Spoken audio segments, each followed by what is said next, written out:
അസ്സലാമു അലൈക്കും വറഹ്മത്തുള്ളാഹി വബറകാതുഹു. ദൈവിക ഗ്രന്ഥമാകുന്ന പരിശുദ്ധ ഖുർആൻ, അതിൽ 114 അധ്യായങ്ങളുണ്ട്. അവകളിൽ ഏറ്റവും ദൈർഘ്യതയുള്ള അധ്യായം സൂറത്തുൽ ബഖറയാണ്, 2-ാമത്തെ അധ്യായമാണ്. അതിൽ ഏറ്റവും ദൈർഘ്യതയുള്ള ഒരു സൂക്തമുണ്ട്. ആ സൂക്തം പ്രത്യേക പേരിനാൽ അറിയപ്പെടുന്നുമുണ്ട്. ആയത്തുദ്ദൈൻ, കടമിടപാടുകളെക്കുറിച്ച് പറയുന്ന ആയത്ത് എന്നാണ് അതിന് പേര് പറയുക. നമ്മൾ ആലോചിച്ച് നോക്കേണ്ടത്, ഇത്രത്തോളം ദൈവിക ഗ്രന്ഥത്തിൽ വളരെ ദൈർഘ്യതയുള്ള അധ്യായത്തിൽ വളരെ പ്രാധാന്യത്തോടുകൂടി ഈ കടമിടപാടുകളെക്കുറിച്ച് പ്രതിപാദിച്ചത് എന്തുകൊണ്ടാണ്? വളരെ ലളിതമാണ് ഉത്തരം. കടം വളരെ ഗൗരവമായ ഒരു വിഷയമാണ്. കടബാധ്യതകൾ വീടപ്പെടേണ്ടതാണ്. കടക്കാരനായി മരിക്കുന്നതിന് ഭയപ്പെടേണ്ടതാണ്. ഒരിക്കൽ മഹാനായ അലി റളിയല്ലാഹു തആല അൻഹുവിൻ്റെ അടുക്കലേക്ക് ഒരാൾ കടന്നു വന്നു.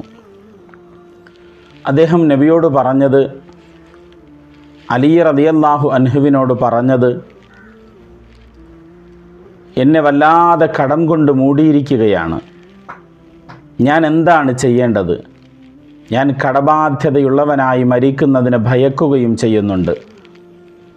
മഹാനായ അലി റളിയല്ലാഹു തആല അൻഹു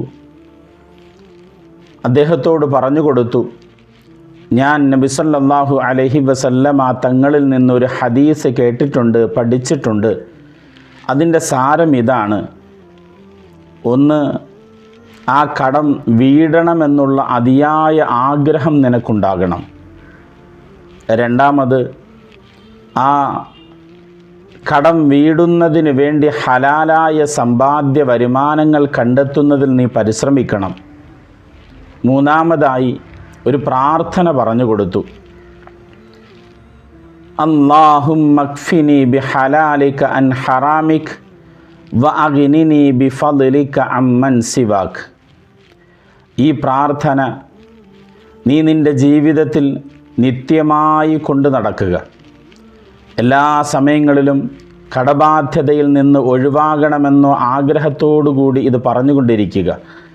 തീർച്ചയായും യമനിലെ സീർ പർവ്വതത്തിന് സമാനമായ കടമാണ് നിനക്കുള്ളതെങ്കിൽ പോലും ആ ബാധ്യത പടച്ചതമ്പുരാൻ വീടുന്നതിനുള്ള വഴികൾ തുറന്നു തരുമെന്ന് മഹാനായ അലി റളിയല്ലാഹു തആല അൻഹു ആ വന്ന് ആവലാതി പറഞ്ഞ മനുഷ്യനോട് പറഞ്ഞു കൊടുത്തു. വളരെ ഗൗരവമാണ്. നാം ആഗ്രഹിക്കേണ്ടത് ഒരിക്കലും കടക്കാരനായി മരിക്കരുത് എന്ന ഉറച്ച നിലപാട് നമുക്കുണ്ടാകണം, ആഗ്രഹം നമുക്കുണ്ടാകണം. അതിനായി സർവശക്തനായ പടച്ച തമ്പുരാനോട് മനമുരുകി പ്രാർത്ഥിച്ചു കൊണ്ടിരിക്കണം. അള്ളാഹു തൗഫീഖ് നൽകുമാറാകട്ടെ. കടമില്ലാതെ മരിക്കുന്ന സജ്ജനങ്ങളുടെ കൂട്ടത്തിൽ പടച്ച തമ്പുരാൻ നമുക്കെല്ലാവർക്കും ഇടം നൽകി അനുഗ്രഹിക്കുമാറാകട്ടെ.